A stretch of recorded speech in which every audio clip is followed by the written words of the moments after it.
Hi welcome to PSR news. నేను మౌనిక. ముందుగా అందరికీ ముక్కోటి ఏకాదశి శుభాకాంక్షలు. అత్యంత పవిత్రమైన ఈ రోజున ఆ దేవదేవుణ్ణి ఉత్తర ద్వారంలో నుంచి వెళ్ళి దర్శించుకుంటే సద్గతులు సంప్రాప్తిస్తాయని అంటారు. సంవత్సరానికి 365 రోజులు ఉన్నా వాటిలో పవిత్రమైన రోజులు కొన్ని మాత్రమే ఉంటాయి.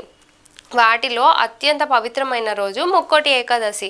దీనినే వైకుంఠ ఏకాదశి అని కూడా పిలుస్తూ ఉంటారు. వ్యాస మహర్షి రచించిన భవిష్యోత్తర పురాణం ప్రకారం సాధారణంగా మార్గశిర మాసం శుక్లపక్షంలో వచ్చే ఏకాదశిని ముక్కోటి ఏకాదశి అని జరుపుకుంటారు. అయితే ఆ ముక్కోటి ఏకాదశికి ఒక ప్రత్యేకత అయితే ఉంది. ధనుర్మాసం అంటే ఆ సూర్యుడు ధనుసు రాశిలోకి ప్రవేశించాక వచ్చే శుక్లపక్షం అంటే ఆ ఏకాదశిని మాత్రమే ముక్కోటి ఏకాదశిగా జరుపుకోవాలని చెప్పేసి శాస్త్ర పండితులు అయితే చెప్తూ ఉంటారు.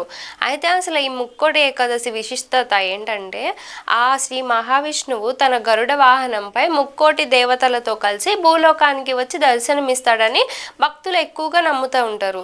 అయితే ముక్కోటి ఏకాదశి రోజున ఉత్తర ద్వార దర్శనానికి అంత ప్రాధాన్యత ఎక్కువగా ఇస్తారు.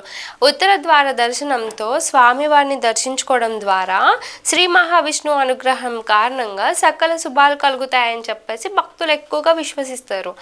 ఇంట్లో బ్రహ్మి ముహూర్తంలో శ్రీ లక్ష్మీనారాయణులతో యథాశక్తితో పూజించాలి. అలాగే విష్ణు సహస్రనామ పారాయణం చేయాలి.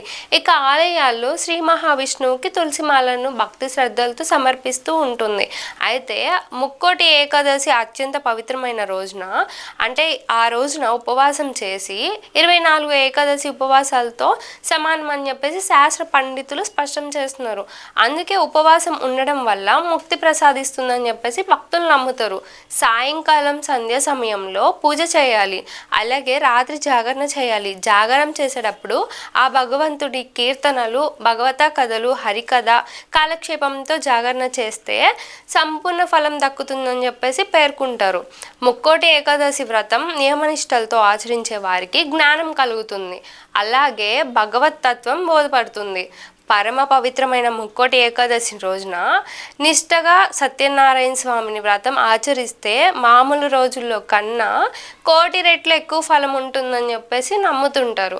అలాగే ముక్కోటి ఏకాదశి రోజున చేపట్టిన ఉపవాస దీక్ష ఆ తర్వాత మరుసటి రోజు ద్వాదశ రోజున ఉదయాన్నే పూజ కార్యక్రమం చేసి ముగించాలి. అలాగే ఉపవాసం చేసి హరినామ స్మరణ చేసిన వారికి ఆ మహావిష్ణువు అనుగ్రహంతో ఏకాదశి పుణ్యఫలం లభిస్తుంది అని చెప్పేసి శాస్త్ర పండితులు చెప్తున్నారు. అలాగే విష్ణు సహస్రనామాన్ని చదివినా లేదా విన్నా ఎన్నో జన్మల పుణ్యం సంప్రాప్తిస్తుందని చెప్పి శాస్త్ర పండితులు చెప్తారు.